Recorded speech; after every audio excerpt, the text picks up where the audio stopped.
Hello, friends. I welcome you to this session of Law of Evidence. And today we will be discussing section 61 to 64 of the Indian Evidence Act. A brief overview of what all we are going to discuss is that first we will discuss how the contents of document, suppose content of a document is to be proved, then in what mode, through what manner it is to be proved. Second, we will see two terms which are very important: primary document and secondary document. So what is primary document and what are secondary documents as defined under Indian Evidence Act, that also we will look now. So let us come to the first thing, that is section 61 of chapter 5. Section 61 says the contents of document may be proved either by primary or secondary evidence. So what is to be proved is that not the document per se, but the content of document, whatever is written in the document. Now that content of the document can be proved either by primary evidence or by secondary evidence, and by no other means, that is, it cannot be proved by any other means except for primary evidence or the secondary evidence. Now here we have to see that there are two types of evidence. One is the evidence that is given by the witnesses. Now these are, as they are human beings, these are called living proof. While another way to prove a thing is through documents. Sorry, is through documents. Now documents, as has been defined, is that all documents produced for inspection of the court. So whatever document which are produced for the inspection of the court will form part of it. Now this, as they are not living beings, so they are also known as dead proof. But trustworthiness of documentary proof is more as compared to that of the living proof. So that is what is section 61. Now let us see section 62.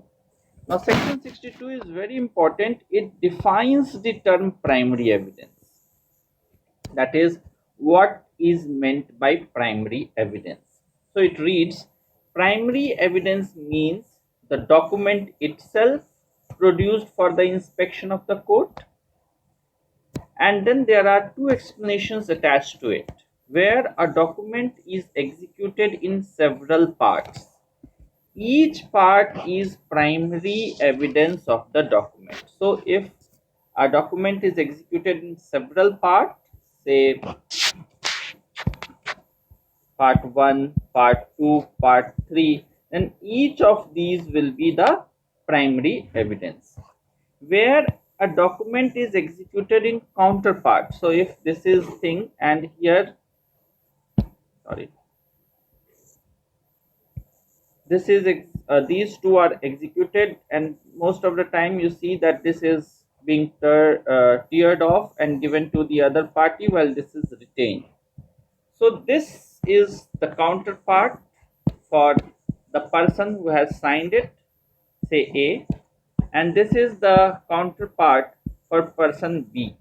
Now, where a document is executed in counterpart, each counterpart being executed by one or some of the party only. So this is also signed by A, and this counterpart is also signed by A. Each counterpart is primary evidence as against the parties executing it. So this counterpart, which is retained by A, which is retained by B, which is signed by A, will form a primary evidence against A. Then explanation 2, which says where a number of documents are all made by one uniform process, as in case of printing, lithography or photography, each is primary evidence of the contents of the rest. But where they are all copies of common original, they are not primary evidence of the contents of original. So if suppose a number of books are made by the same printing process, then each is the original document. But if from one original number of copies by mechanical process has been produced, then these are not original or primary evidence as such. So the illustration speaks, a person is shown to have been in possession of number of placards, all printed at one time from one original. So from one original, number of placards have been printed. Any one of the placard is primary evidence of the content of the other. So this placard is the primary evidence for this, but no one of them is primary evidence of content of original, but these are not the primary evidence of the original. Now I will just tell you a formula as to how to remember the uh, contents, or what are called primary evidence. So the formula is, if you become DCP, that is Deputy Commissioner of Police. So UDCP. U stands for uniform process. So if a number of documents are produced by uniform mechanical process, they are primary evidence of each other. Another is D, that is the document itself. So the original one, the document itself, is the primary evidence or primary document. Then C is in case of counterpart.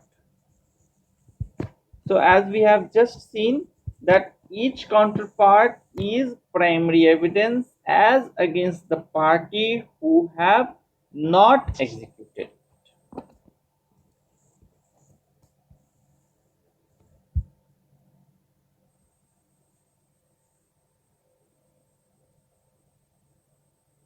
Sorry.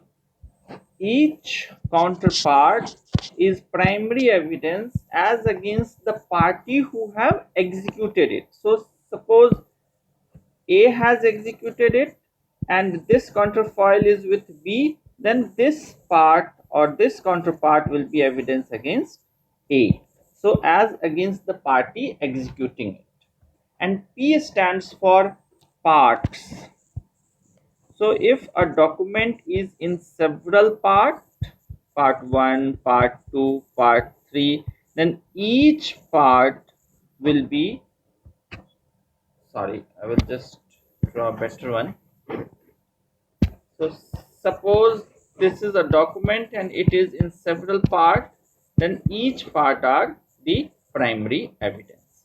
So if you remember U or U as DCP, then these four things are considered as primary evidence. Things which are made by uniform mechanical process, the document itself, counterpart as against the party executing it, and fourth is when a document is in several parts, then each part is the primary evidence. Now section 63, which defines the secondary evidence. Now what is secondary evidence? So secondary evidence, as has been defined under section 63, states that following 5 things are secondary evidence. Secondary evidence means and includes: first, certified copies given under the provisions hereinafter contained. So generally we will say the certified copies. Then secondly, copies made from the original by mechanical process, which in themselves ensure the accuracy of copy and copies compared with such copies. So if through mechanical process, suppose a photostat has been done and it has been compared with the original. Third is copies made from or compared with the original. So if there is a handwritten note of the original and it has been compared from the original, then that will also be a secondary evidence. Fourth, counterpart of each document as against the party who did not execute them. So as I have told you earlier, that suppose this is A has signed it, these two are counterfoil, this counterfoil is with B and this counterfoil is with A. Now this part which is with B has been executed by A will be primary evidence for A. But this part which has not been executed, which is retained by A and has not been executed by B, will be the secondary evidence as against B. Now, oral account of the content of document given by some person who has seen it. So, oral account, if there is a document and this person C has seen this document, then his whatever he will speak will also be a part of secondary evidence. Now, let us see the illustrations. A photograph of an original is secondary evidence of its content, though the two have not been compared if it is proved that thing photographed was the original. So, a photograph will be a secondary evidence, though there have not been made a comparison, but if it has been taken from the original, then that will be a secondary evidence. Now, I will just tell you a formula like we did UDCP. Similarly, if you want to remember that what are considered secondary evidence under section 63, then just remember that there is a head constable at Prime Minister's office, head constable at PMO. Now H stands for your handwritten and compared. So copies which are handwritten and compared with the original are secondary evidence. C stands for counterparts, but here counterparts against the party who have not executed it. P stands for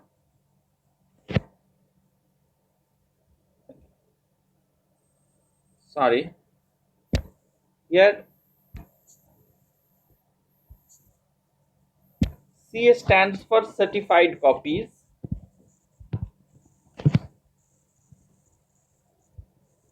We will later on see what are called certified copies. P stands for parts which are counterparts. Counterpart as against the party who did not execute it. M stands for copies which are made through mechanical process and compared with the original. And O stands for oral account by the person who has seen the contents of the document. Now, here we will do two case laws. One is Ashok versus Madholal, 1975. In this Supreme Court, in this case, it was held that a photostat is a secondary evidence and it can be given when it is proved that the original is not with the party who is producing the photostat and it is such that it cannot be produced after the due diligence. Then in Union of India versus Nirmal Singh,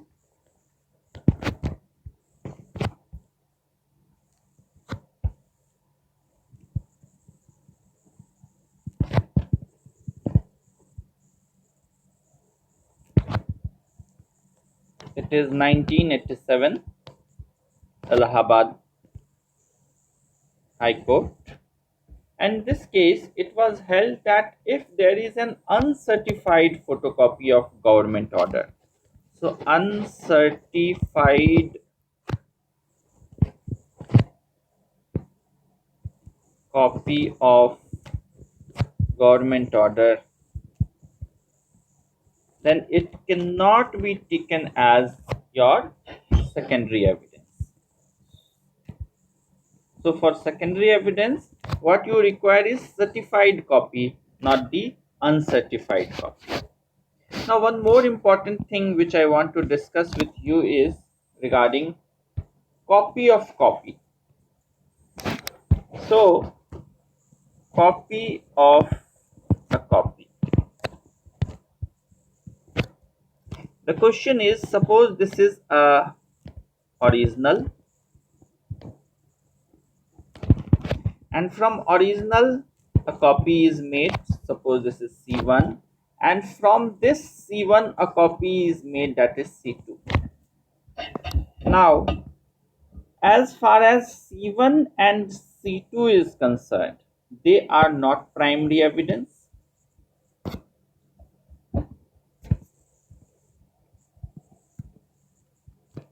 C2, if it is not compared with original, then C2 is not even a secondary evidence, because for being secondary evidence, it should be made either from the original or should be compared with the original. So for C2 or copy of a copy to be secondary evidence, what is to be done is that it should be compared from the original. So we have seen what is secondary evidence. Now section 64, very small, that is proof of document by primary evidence. It says that document must be proved by primary evidence except in cases hereinafter mentioned. That is, the first thing is that how a contents of a document or document is to be produced is to be proved. The document should be proved by primary evidence. And if the thing which are, if the conditions which are mentioned in section 65, which we will do next, is there, then in that case the document, instead of primary evidence, secondary evidence will also be acceptable. But if these conditions do not exist, then only and only primary evidence is to be used to prove a document or contents of a document. So this is what is section 61 to section 64. We will just have a quick revision that how to prove the contents of document. As under section 61, it says that contents of a document can be proved by primary or secondary evidence. Then we saw that witnesses are living proof while documents are dead proof, but document have got more trustworthiness. Then we saw primary evidence, and primary evidence consists of the copies which are made by uniform process, the document itself, the counterpart as against the party who have executed it, and if it is in several parts, then each part is the primary evidence. Then section 63 describes secondary evidence, and we have seen that handwritten and compared copies, certified copies, parts of counterparts which have not been executed by the party, mechanical process, copies which are produced by mechanical process and compared, as well as oral accounts of the party who have not executed, who have seen the contents of the document. Then in Ashok versus Madholal, we saw that photostat is a secondary evidence if it has been produced from the original, and if it can be proved that it is not within the reach of the party producing it, the original one is not within the reach of the party producing the photostat, then it will be taken as secondary evidence.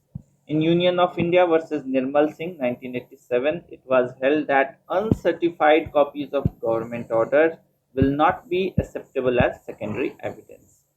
And as far as copy of a copy is concerned, if it is compared with original, it will be considered as secondary evidence, and if it has not been compared, then it will not be taken as secondary evidence. Then in section 64 we saw that the first preference is that contents of a document is to be produced by primary evidence, and if